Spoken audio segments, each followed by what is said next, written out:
Good morning, everyone. Welcome to the Heroes Global Summer Circuit. This is the Thailand finals happening right now. We are going into, I believe, the first game between Play10? Play10 versus Goodbye.FrawD. Don't really know how to pronounce the name, but Goodbye.FrawD. I'm not too sure if we are on the right sides. I hope we are. So it does seem like Goodbye.FrawD is going to be on the red team. Rixana on Kael'thas, Guillotine on Rhaegar, Pinkie Pie on Tassadar, Queasy Ooze on Muradin, and Tss on Falstad. Over on the blue side, we will have Play10Lose11, Coop on Liming, Scarecrow on ETC, Kitcharuk on Tiranda, Lily on Troll, Freedom on the Haka. Okay. Kitcharak. Okay, got it, and Coupe. So yeah, we're going into the first game. I don't know a whole lot about the Thailand teams because I haven't gotten to cast them just yet. We didn't get to see the draft as well, as I believe there were just some miscommunication issues. The game, of course, has started. It does look like it is going to be the Cursed Hollow again. It's going to be the biggest map. We saw this a lot in the Malaysian finals.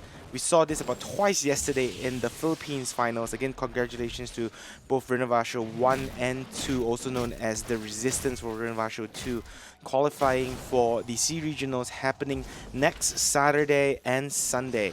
Today we will have the Thailand finals. As we see now, ETC gonna power slide in onto this Rhaegar, taking quite a bit of damage. He will be able to wolf form and get himself out of there though.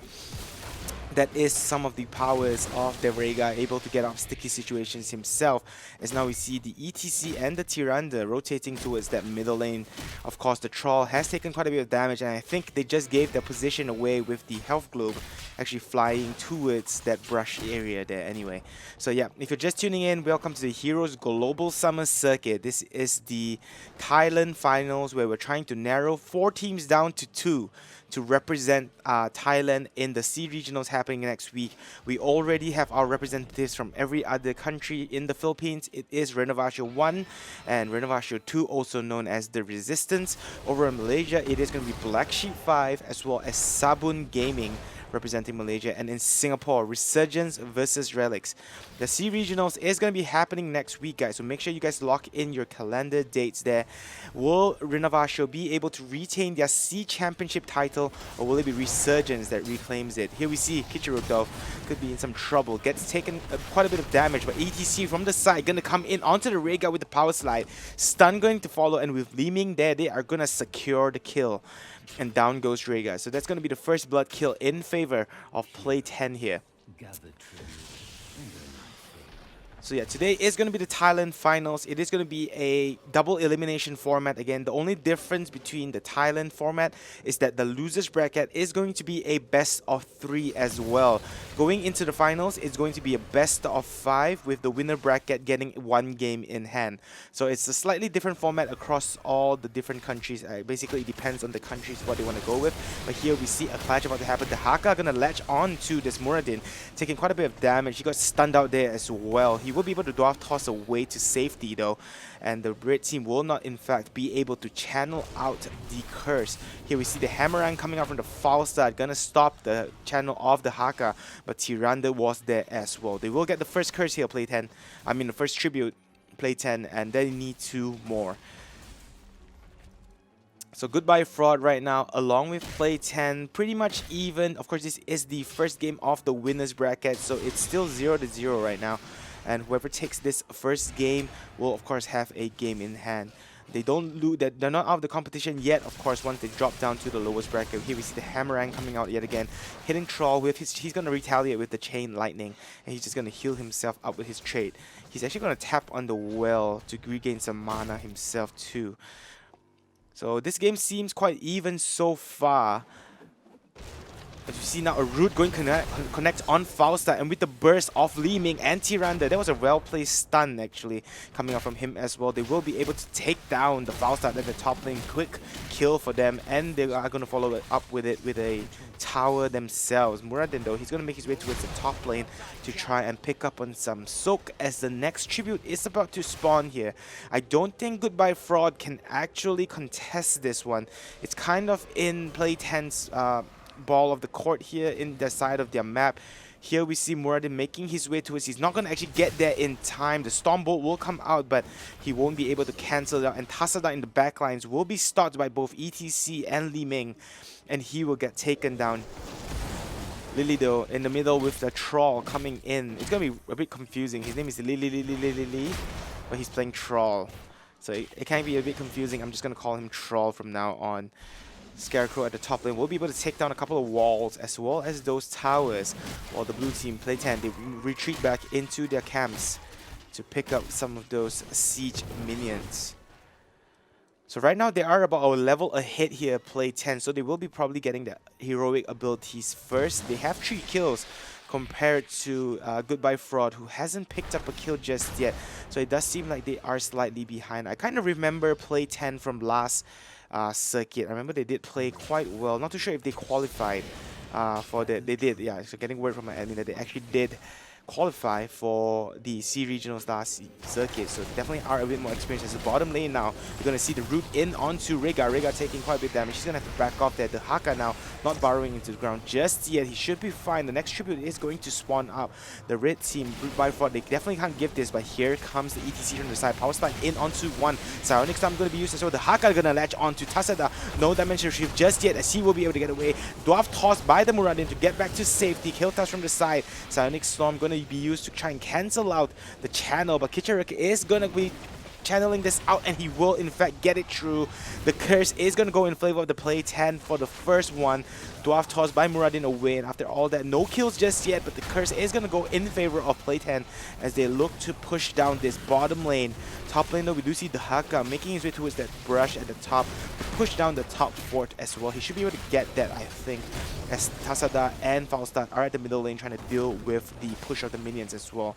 Bottom lane, the blue side Play10, they do not want to risk this, so it does look like they're just going to back off here. This might be a good time for them to go and get the boss too, but it does seem like they just want to rotate around. The Haka at the top lane, he's going to bump into that Falstad who makes his way up there, but he will in fact still secure the objective. Down goes the fort, and that's going to give them the level 10 earlier on. They do have their heroic talents. Let's take a quick look at what are the talents that they do pick up. Li Ming going with the standard teleport build into Wave of Force. ETC with the Mosh Pit going the really tanky route as well. Tyrande with his Shadow Stock. She is solo supporting this, so definitely can understand the Shadow Stock pickup and not the Starfall. Thundering on the Troll as well as the Haka with his standard ulti. Here we see ETC though, he's going to power slide into his team. As the red side now, they have to be wary, they have to be a bit careful here not to overextend. Now the red team is still chasing them down a little bit though. Muradin maybe wants to set something up here. He has to be careful himself. They will be able to get the level 10, and this is something I love to see. Kiltas picking up the Pyroblast instead of the Phoenix. I think Pyroblast is one of those talents, like heroics, that are a little bit underused. Phoenix, yes, it is a great zoning skill, but I just think that when you're going up against a solo Tyrande support, Pyroblast is definitely the way to go, because he's not going to be able to keep his team alive that well compared to like maybe an Uther or a Rega or even a Malfurion. So having the Pyroblast on hand to cast it out and to burst one down in fights is definitely going to be really important. Here we see ETC trying to go with the Mosh Pit, but gets Tornado up here. He could be in some trouble. Ancestral Healing going to be thrown out on Muradin. A little bit of a preemptive one though. He wasn't really in much of a danger. Force Wall going to be used to push them back. Here comes ETC with the Power Slide though. In onto the Rega. A nice mighty gust there, instantly cancelling out the Mosh Pit. So it's just going to be on a 10-second cooldown. And he should be able to have that up by the next fight. But really good job by that Falstad, instantly cancelling out the Mosh Pit just in the nick of time to save his team from sudden death. In the middle lane, we do see the Haka coming in with the latch, not going to connect though, as he just clears out the creep wave. The rest of the blue team Play10, they are pushing down the bottom lane. It does look like they will be able to take down this fort uncontested. So the red team, let's take a quick look at some of the talents that we're talking that they took. As we can see here, Pyroblast being picked up by Kiltas. I definitely like that. I think it's a really good talent point, especially in this game when you're going up against a solo Tyrande healing. Ancestral Healing being picked up by Rega, I think that's totally fine. Force Wall on Tasada, that's okay as well. Pretty standard. Avatar on the Muradin, I think that's okay. He is solo tanking. Haymaker would have been okay too, as it does provide a burst of damage. As the next tributes are actually going to spawn, the red team are going to just ignore this. They are just going to go for their own boss, and the blue side will do the same. So both just trading off bosses right now, as they are looking to try and maybe set something up here with these bosses. But I do expect them to just rotate to the respective lanes and take them down. Falstad, he is going to get a Mighty Gust, as we saw in the previous clash where he was able to help the team disengage. So pretty standard pickups so far. The only interesting ones being Pyroblast on the Kael'thas, I would assume. Everything else is pretty standard, but I do like the Kael'thas Pyroblast pickup as well. We're going to be able to follow the Pyroblast casting and the chase down, so that's going to be really interesting to watch. Hopefully we'll be able to get some big Pyroblast coming from the Kael'thas too. Anyways, the game starts to slow down a little bit. If you're just tuning in, welcome to the Heroes Global Summer Circuit. It is a nice Sunday. Hope you guys are enjoying your days off. It is family day as well, of course. But here you are watching some Heroes of the Storm. Thank you for tuning in and supporting the stream. This is the Thailand Finals happening right now. The last country in Southeast Asia to find their representation for next week's SEA Regionals. Every other country, Malaysia, Singapore, as well as Philippines, have already gotten their 2 representatives, and the SEA Regionals will be happening next Saturday and Sunday, guys. So make sure you guys bookmark those calendars down and tune in as we play within the SEA Regionals to see who will represent Southeast Asia in DreamHack come June, sorry. So make sure you guys tune in. There's going to be lots of action. Will Resurgence be able to reclaim the title? Will Renovation be able to hold on to it and be the champions yet again? Or will one of the other countries step up their game? Here though, in fact, we do have the first round of the winners bracket now happening. Play 10 on blue side going up against Goodbye.FrawD.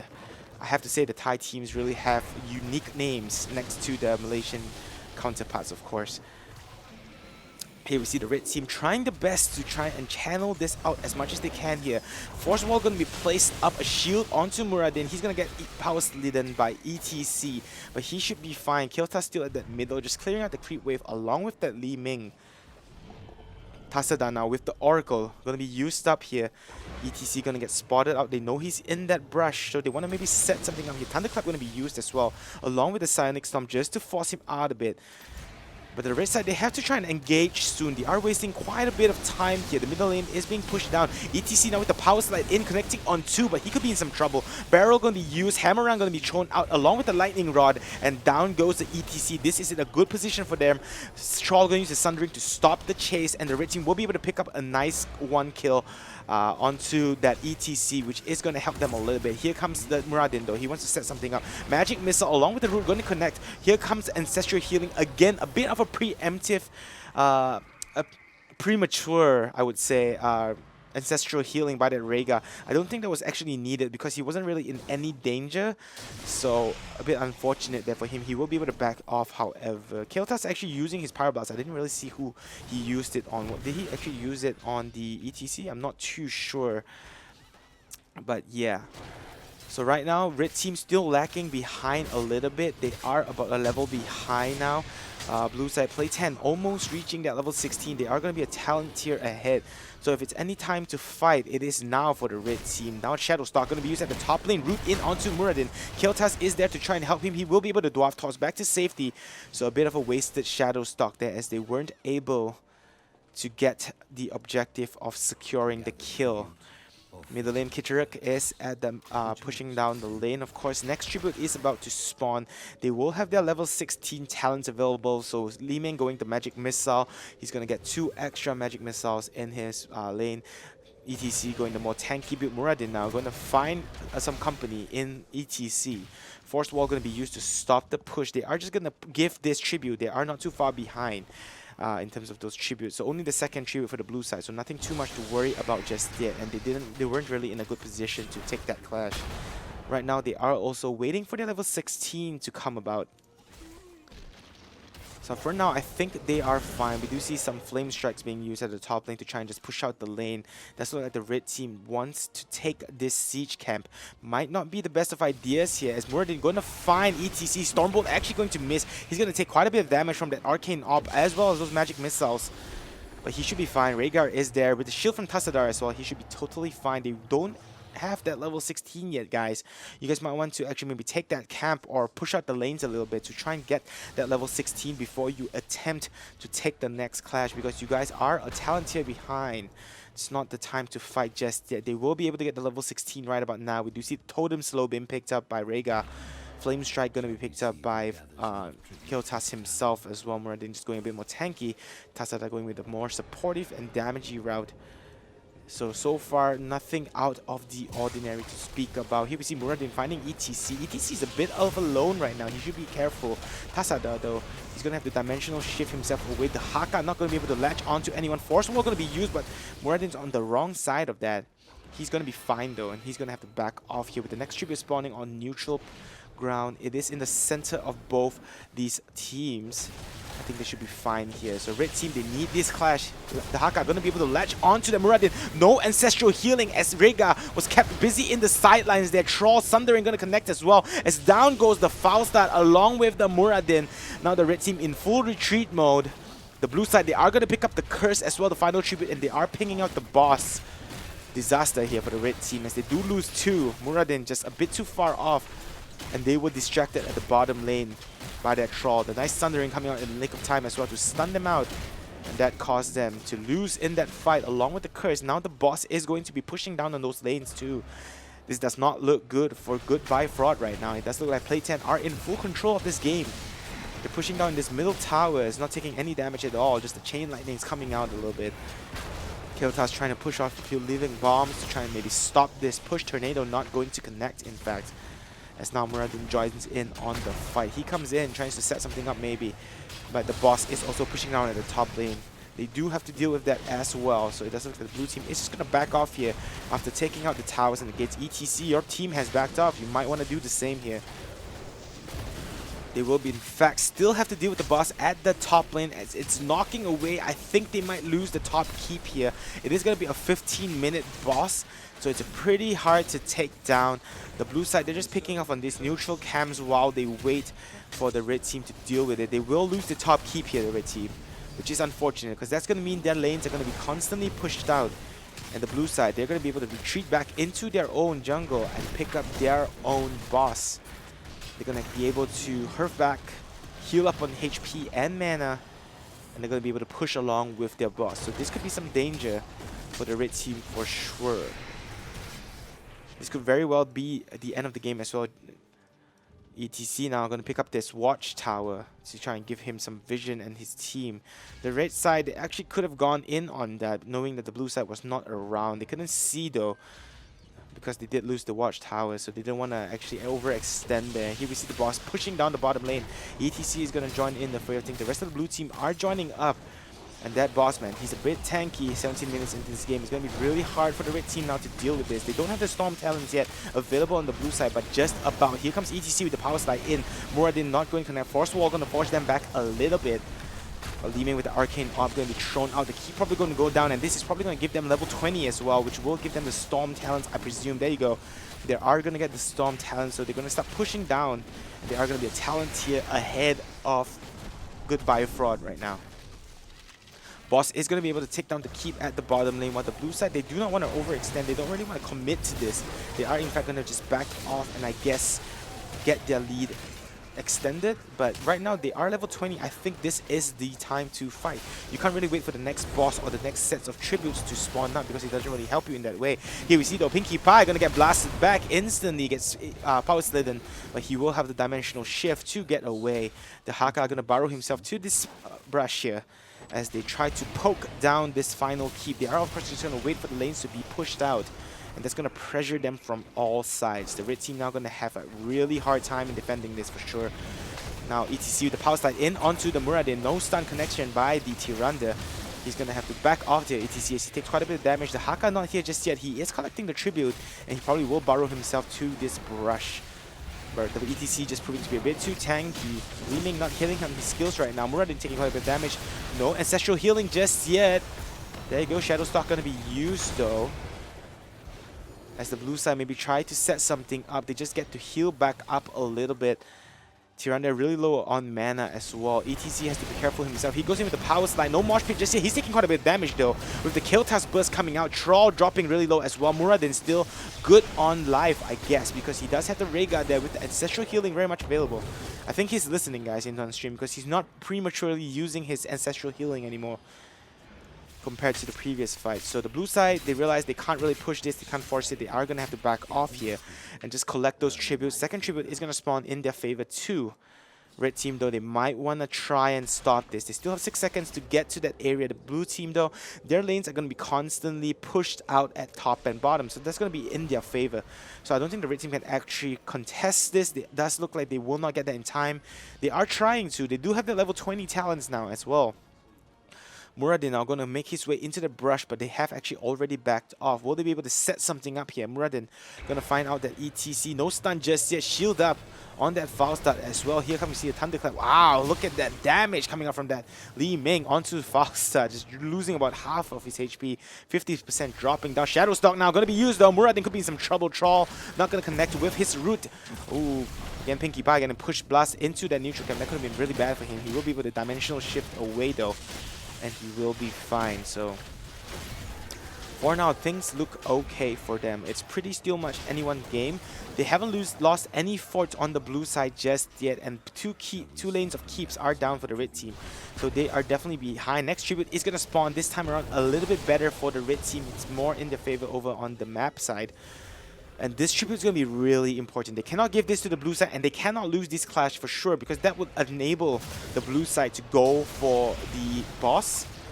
So it's going to be pretty dangerous. Force Wall here going to be used up to block ETC in the backlines though. Falstad getting a lot of damage. He is going to fall to a solo Troll. This is not good for the red team. They do lose the Falstad early on. Now Rega going to have to use the Ancestral Healing on Kaelsas to keep him alive. In comes the ETC with the power slide. No Mosh Pit just yet, but Tassadao, Force Wall going to lock 2 of his teammates in. That is a disaster as Kaelsas gets taken down in the backlines. Now Muradin with the Avatar not going to survive himself too. It's going to be a full 5-man team wipe. That was crazy as the team now, blue side just pushing in on the middle lane. They should be able to take the curse, and this is in fact going to be GG. I do not see any way for Goodbye.FrawD to come back. Oh, unfortunately we don't have the replay for that one. I think there are some tech issues. We will get that up and running soon though. But yeah, unfortunate there for Goodbye.FrawD. Just really bad clash. Falstad got caught off to the side to a solo Troll, and unfortunate for him, he got taken down there early on in the clash before anything even started. And you know, he just got wrecked today, I guess you can say. Li Ming, as you can see from the statistics here, top hero damage, top siege damage, nothing too out of the ordinary. Kaelsas doing his job as well. He has pretty high siege damage, I have to say, 145,000, so he was killing out those creep waves pretty well, and that was the reason why Goodbye.FrawD was constantly on the same levels as Play10. Unfortunately for them though, they will drop their first match. This is of course the best of 3, guys. So Play10Lose11 will take game number 1. If they win this next game, they will move on to the winner bracket finals, and they will try to secure this slot for the C Regionals happening next week. Thank you guys for tuning in. If you're just joining us, it is Heroes Global Circuit. This is the Thailand's finals, guys. Next matchup will be the second match between these two teams, Play10Lose11 and Goodbye.FrawD. Really unique names, yes, for sure. These Thai teams, they definitely do have those unique names. My name is Arctic Shadow, and I will be bringing you the cast for the rest of the day. So make sure you guys stay tuned, and thank you for tuning in, guys. We're going to be right back because we're going to wait for the next game to load up. Not load up. We're going to prepare for the next game, and then we're going to bring it to you live. So make sure you guys stay tuned. Gonna have to back off. Johanna not gonna be able to survive the ancestral healing. Gonna pop Ilden right back up, and Li Ming with the resets blinks in, takes them down. 2 kills for her, 3 for her, and the core in fact will probably go down. It is probably gonna be GG here as the